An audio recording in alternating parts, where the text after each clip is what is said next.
प्रिय विद्यार्थियों, स्वागत है आपका बीएससी पार्ट सेकेंड के सब्जेक्ट बॉटनी की ऑनलाइन क्लास में।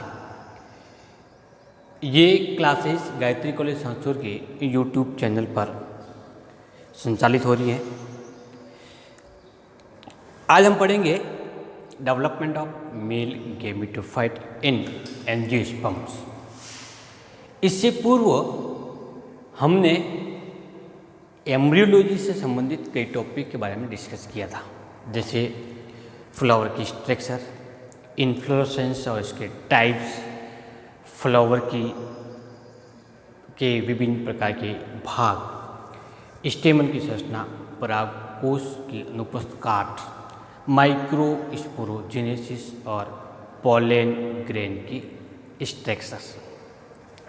परागकण की संरचना के बाद में हमारा आज का ये टॉपिक है डेवलपमेंट ऑफ मेल गैमेटोफाइट या नर युग्मोद्भिद का विकास।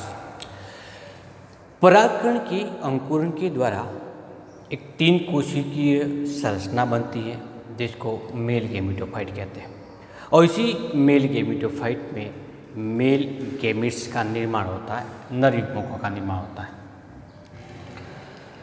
मेल गैमेटोफाइट की मातृ कोशिका पोलन ग्रेन कहलाती है। परागकण मातृ कोशिका है। परागकण में होने वाले ये परिवर्तन या डेवलपमेंट के कुछ एक परिवर्तन जब वो परागकोश में ही स्थित होता है उसी समय इनका प्रारंभ हो जाता है। परागकण की संरचना के अंतर्गत हमने देखा था कि इसमें एक बाह्य भित्ति एक्साइन पाई जाती है, जबकि आंतरिक भित्ति होती है वो इंटेंट रहती है, बाह्य चोल और अंतरचोल। बाह्य चोल होता है मूल रूप से स्पोरोपोलिन का बना होता है, जबकि अंतरचोल होता है वो पैक्टिन और सेल्यूलोज के बने होते हैं।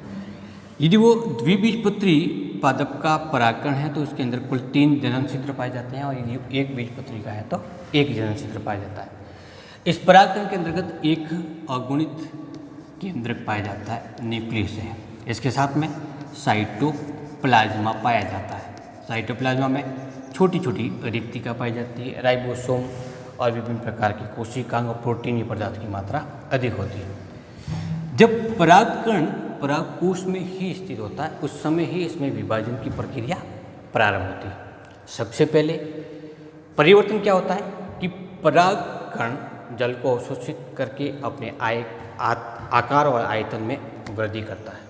प्रारंभिक अवस्था में रिक्तिका छोटी छोटी थी, तो बड़ी सी बहुत सारी रिक्तिकाओं का निर्माण होने से केंद्रक इसके मध्य भाग से थोड़ा सा परिधि की ओर स्थानांतरित हो जाता है।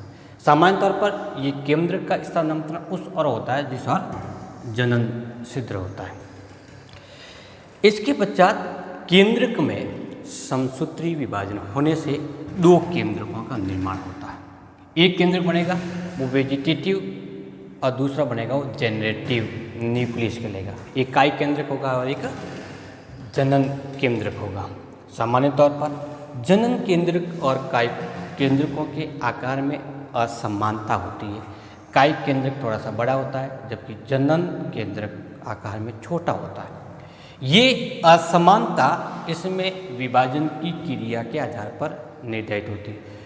कैसे होगा कि यहाँ पर विभाजित होते समय गुणसूत्र जब मध्य पटलिका पर व्यवस्थित होता है, उस स्थिति में इसका ब्लंट भाग होता है वो केंद्र क्या होता है, जबकि स्पाइनल पार्ट होता है वो इस अंतरचोल या इंटाइन की होती है। और यही एकमात्र ऐसा कारण है जिसके कारण ये असमान विभाजित होकर के 2 अलग अलग प्रकार के केंद्रकों का निर्माण करता है।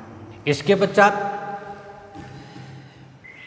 इन दोनों केंद्रकों के मध्य एक भित्ति का निर्माण होने से 2 कोशिका बनती है। एक बड़ी रिक्तिका और बड़े केंद्रक युक्त काय कोशिका, और दूसरा एक छोटे केंद्रक युक्त छोटी कोशिका जिसको हम जेनरेटिव सेल्स कहते हैं। तो कितनी बनेगी? 2 बनेगी। एक बनेगी वेजिटेटिव सेल्स का निर्माण होगा और दूसरा होगा वो जेनरेटिव सेल या जर्म सेल का निर्माण होता है, जनन कोशिका का निर्माण होता है। ये दोनों कोशिका आकार में असमान, बड़ी कोशिका हमेशा काय कोशिका, छोटी कोशिका हमेशा जनन कोशिका होती है। डिपेंड करता है ये कि कौन से क्षेत्र के पादपों के ऊपर पादपों में होता है। कसकुटा और पोडोस्टोमिन, दो ऐसे प्लांट हैं। कौन सा? कस्कुट और पोडोस्टोमिन, जिनमें जनन कोशिका और कायिक कोशिकाओं का आकार लगभग समान होता है। तो ये समान प्रकृति की कोशिकाएं वो केवल दो पादपों के अंदर पाई जाती है। इसके पश्चात क्या होगा? जनन कोशिका के आकार में इस प्रकार का परिवर्तन होता है कि वो द्विउतलाकार में परिवर्तित हो जाती है, बाई कॉन्वेक्स प्रकार की, जबकि ये कायिक कोशिकाएं वो दीर्घवृत्ताकार अथवा अंडाकार कोशिका के रूप में दिखाई देती है। इन दोनों कोशिकाओं की विशेषता क्या होगी? तो जनन कोशिका में केंद्रक छोटे आकार का होता है, कम मात्रा में कोशिकांग, राइबोसोम, प्रोटीन पाई जाती है, लेकिन जीवद्रव्य सघन होता है। इसमें किसी भी प्रकार के पिगमेंट जैसी स्ट्रक्चर नहीं पाई जाती, लेकिन ओनोथेरा एक ऐसा प्लांट है जिसके परागकण की जनन कोशिका में पिगमेंट प्रेजेंट होते हैं। दूसरी बात करते हैं हम वेजिटेटिव सेल्स की। तो वेजिटेटिव सेल्स में रिक्तिका, छोटी छोटी और कई सारी रिक्तिका, बड़ी रिक्तिका उपस्थित होती है। केंद्रक बड़े आकार का होता है, के साथ में इसमें जीवद्रव्य और कोशिकाओं की मात्रा अधिक होने का यह आकार में बड़ी होती है। जनन कोशिका आगे जाकर के नरयुग्मकों का निर्माण करेगी, जबकि वेजिटेटिव सेल है वो माना ऐसा जाता है कि वो जनन नलिका की वृद्धि करने में सहायक होता है। केंद्रक, परागकण के केंद्रक में समसूत्री विभाजन के द्वारा दो कोशिकाओं का निर्माण होता है। डिपेंड किस पे करेगा ये कि यदि उष्णकटिबंधीय क्षेत्र में पाए जाने वाले प्लांट है तो उनके पराग का, उसके केंद्रक में विभाजन की प्रक्रिया सामान्यतः उस समय होती है जब वो कोशिका के अंतर्गत ही होता है, अर्थात पराग कोश के अंतर्गत ही होता है, जबकि शीतोष्ण क्षेत्र में पाए जाने वाले पादपों में अर्धसूत्री विभाजन सेकंड और समसूत्री विभाजन की मध्य एक बहुत बड़ा अंतराल होता है। तो उष्णकटिबंधीय क्षेत्र में अर्धसूत्री विभाजन फर्स्ट और समसूत्री विभाजन, अर्धसूत्री विभाजन सेकंड और समसूत्री विभाजन साथ साथ में हो जाते हैं, लेकिन उष्णकटिबंधीय, शीतोष्ण कटिबंधीय क्षेत्र में अर्धसूत्री विभाजन और समसूत्री विभाजन के मध्य एक लंबा अंतराल होता है। प्रारंभिक स्टेज में जनन कोशिका द्विउतलाकार और अंतःशोल से जुड़ी हुई होती है, इंटाइन से जुड़ी होती है, लेकिन इसके बाद में वो इंटाइन से पृथक होने के बाद में स्वतंत्र रूप से जीवद्रव्य के अंदर तैरती हुई दिखाई देती है। इसी दौरान आकार में परिवर्तन होने से बायोचोल फट जाता है एवं जर्म पोर पे पाई जाने वाली प्रोटीनीय बाहर निकलने का छिद्र बनता है। उस छिद्र से इंटाइन एक आउटग्रोथ के रूप में बाहर निकलता है। इस आउटग्रोथ को पॉलन ट्यूब कहते हैं। क्या कहेंगे? पॉलन ट्यूब कहते हैं।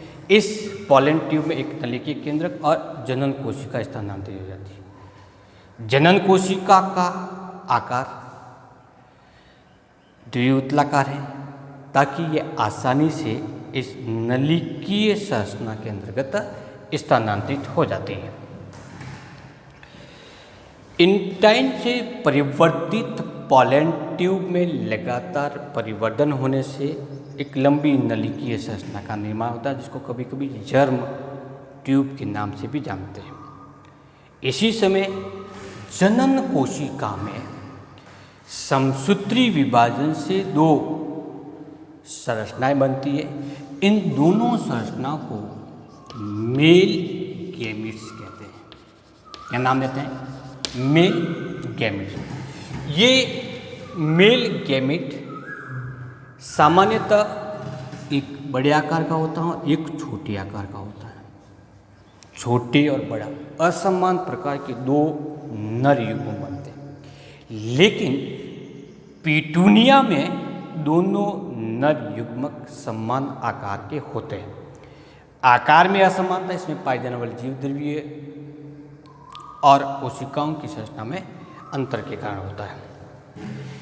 जैसे जैसे पराग नलिका की वृद्धि होती है, नर युग्मक इसके अग्र भाग पर ही सामान्य तौर पर स्थानांतरित होते हैं। इस स्थिति में दो नर युग्मक और एक काय कोशिका युक्त 3 कोशिकीय संरचना बनती है। इसको मेल गैमेटोफाइट कहते हैं।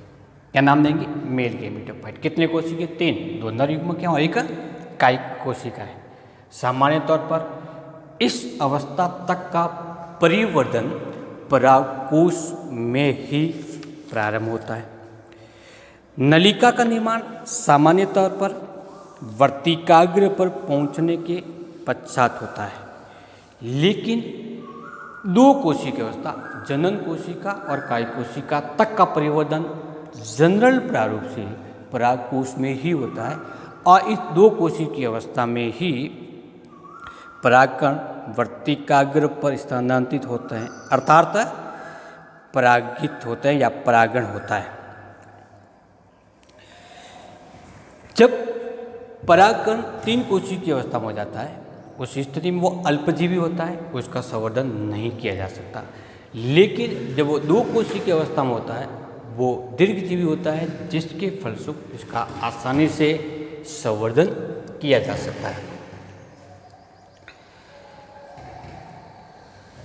जैसे जैसे परागनलिका की लंबाई में वृद्धि होती रहेगी, वैसे वैसे नर युग्मक सामान्य तौर पर नलिका के अग्र भाग पर ही स्थित होते हैं।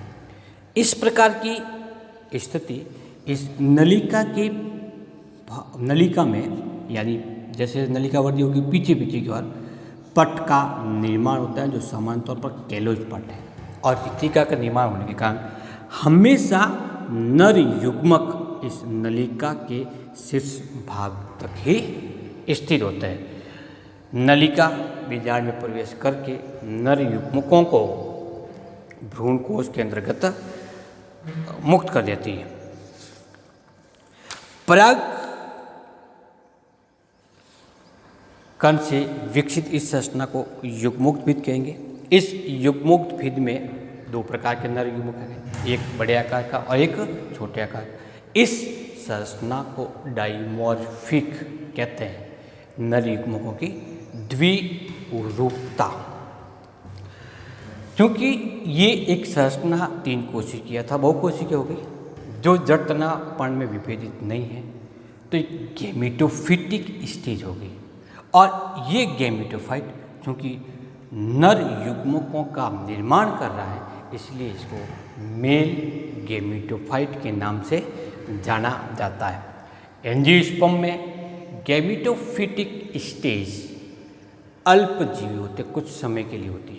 तो ये परागकण भी जैसे वर्तिकाग्र तक पहुंचता है, परागनलिका का निर्माण करने के बाद में तुरंत ही नर युग्मकों को बीजांड में प्रवेश करने के बाद में धीरे धीरे विघटित हो जाता है। तो इनका जीवन काल लगभग 1 से लगा करके सामान्य तौर पर 2 घंटे तक का होता है। तो प्रिय विद्यार्थियों, इस प्रकार से आज हमने डिस्कस किया है डेवलपमेंट ऑफ मेल गैमेटोफाइट के बारे में।